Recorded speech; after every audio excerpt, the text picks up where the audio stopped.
Bonjour, je suis Chacal Bron, je vous parle depuis les studios de la chaîne de la subconscience à Paris, rue de la Providence. Et aujourd'hui, je vais vous parler de linguistique. Vous savez quel rapport entre la linguistique et la subconscience? La linguistique, d'abord, effectivement, la linguistique est quelque chose de très construit, au contraire. Donc quelque chose de très conscient. Nous avons l'impression que nous maîtrisons parfaitement la grammaire. Tout ça, ça n'est pas du tout aussi mystérieux que ce qui se passe dans notre corps. D'ailleurs, les grammairiens, il y en a eu depuis très longtemps. Mais néanmoins, la question de la langue pose des questions au niveau des influences, des emprunts. Oui. Et vous savez, quand on étudie un phénomène, il faut étudier aussi les bruits, les pollutions qui l'affectent.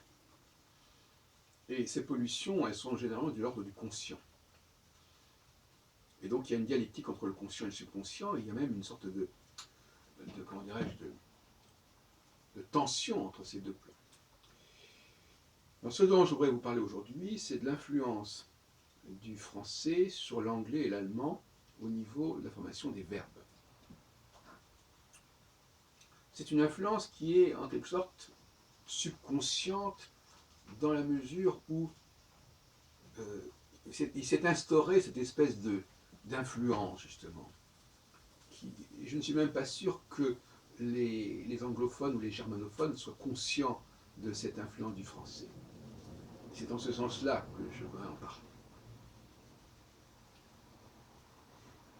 C'est très intéressant la façon dont on emprunte un mot à une langue, dont on emprunte non seulement un mot, mais en réalité dans le cas des rapports de l'anglais et de l'allemand ou des deux langues germaniques au français, c'est des emprunts massifs, ce n'est pas un emprunt sur un mot. Donc il faut travailler sur le collectif, il faut travailler sur des grands nombres. Et vous avez par exemple toute la catégorie des verbes allemands iren, marschieren, limitieren, limitiert, marschiert, etc., qui sont, comme tout le monde le sait d'ailleurs, qui viennent du français, qui constituent d'ailleurs une grammaire parallèle à la grammaire allemande, comme on dit, puisque le passé en allemand, pour les verbes germaniques, est formé avec le GE, ge, et il ne l'est pas pour les verbes d'origine française. Donc il y a un état dans l'état. Mais d'où vient cette forme iren du français, enfin des mots français, des verbes français passés en allemand? Eh bien, je crois que ça vient tout simplement du futur. Le futur français, je ne crois pas que ça vienne pour une raison très simple, ça ne vient pas de l'infinitif. On pourrait penser que ça vient de l'infinitif, puisque les formes marchiron, on dit ouais, ça vient de marcher. Le problème, c'est que si on pense à une transmission orale, la forme marcher en français, elle ne s'entend pas. Quand c'est quand c'est en ER, quand c'est en IR, ça s'entend, mais quand c'est en ER, ça ne s'entend pas. Donc par exemple, limiter, ça donne limitir. Donc on voit bien que. Alors la seule explication que je vois, moi, c'est par le biais du futur. Parce que vous savez que le futur en français se construit à partir de l'infinitif. Alors, je crois aussi que c'est le cas dans les autres langues latines.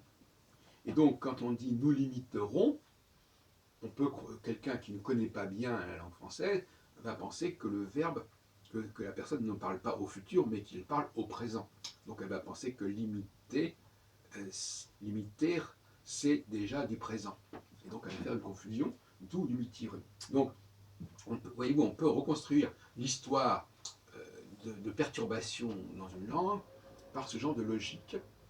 Donc finalement, c'est l'infinitif présent dans le futur français qui a donné le iren allemand. Voilà. Pour l'anglais, on a des exemples relativement intéressants aussi. Tous ces verbes anglais en ate, indicate par exemple. Alors qu'en français on dit indiquer. Pourquoi est-ce qu'ils se sont fatigués à mettre des ATE partout? Parce qu'ils sont passés par le substantif indication, par exemple, mais en pensant que l'indication, c'est en réalité la première personne du pluriel. Nous indiquons. Donc en fin de compte, confondu les mots en ion, ils les ont pris pour des formes verbales, alors que ce sont des substantifs verbaux. Et à partir de ce moment-là, ils ont considéré que la forme ATE faisait partie intégrante du verbe français. D'où une multitude, multiplicate par exemple, multiply, parfois c'est avec ATE, parfois ça ne l'est pas, mais il y a un suffocate, etc. Donc on peut dire que la forme en ION, en ATION, qui est extrêmement fréquente en français, eh bien, elle a donné toute une série de verbes anglais, si on peut dire, en ATE. Voilà. Donc voilà les 2 points que je voulais mettre en évidence. Il y a aussi en anglais la forme passée en ED, hein, wanted par exemple, qui vient du français, l'ancien français ED qui est devenu ensuite E accent aigu.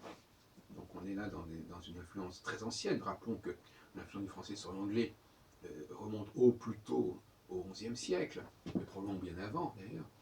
Et là, nous avons effectivement une forme qui n'est pas la forme de l'imparfait français, qui est la forme du passé, mais qui est devenue en anglais la forme de l'imparfait, du prétérite. Donc là aussi, il y a un glissement il y a toujours une sorte de contresens, pas de contresens, mais de faux sens, qui fait que l'influence, le mot français n'est pas compris exactement tel qu'il devrait être. Il n'est pas décrypté, il n'est pas défini correctement. Donc effectivement, la forme française, je ne sais pas, je suis passé par exemple, eh bien, past a donné past, puisque initialement passé s'écrivait P-A-2-S-E-D, mais c'est là où on dit je suis passé, l'anglais dit je passais ED, et il n'utilise pas, il ne met pas le verbe être. Ils ne disent pas I am past, ils disent I passed. Donc il y a aussi des choses comme ça. Alors on pourrait multiplier, je terminerai là-dessus, on pourrait terminer les exemples de malentendus de ce genre qui expliquent que certaines, ce qu'on appelle des spécificités de l'anglais ne sont pas du tout des spécificités de l'anglais, ce sont des spécificités qui sont liées au fait que l'anglais n'a pas bien décrypté le français par lequel il est marqué.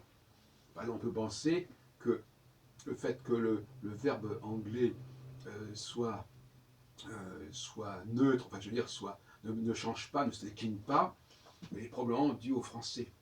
Puisqu'en français, par exemple, si je dis il chante, ou il chante au pluriel, on n'entend pas oralement la différence. Donc on peut penser que les Anglais ont cru qu'en français, on ne distinguait pas le singulier et le pluriel. De même qu'on ne distingue pas complètement il chante et elle chante, puisque même si effectivement le pronom personnel est différent, en revanche, la forme verbale, elle ne change pas. Etc. Et même quand tu dis tu chantes, on n'entend pas la différence qu'il y a un S ou qu'il n'y ait pas d'S. Donc, si on fait abstraction de la forme de première personne du singulier, du pluriel, et de la deuxième personne du pluriel, on peut penser qu'il y a globalement une sorte de verbe qui ne se décline pas et qui reste le même. Pour les adjectifs, on pourrait aussi dire la même chose d'une certaine manière, mais je n'insisterai pas. Mais en tout cas, l'idée que le verbe ne se décline pas et ne change pas, elle est également complètement influencée par le français, par une certaine image du français en tout cas, qui est évidemment fausse d'une certaine manière, mais qui est la cause du statut actuel du verbe en anglais.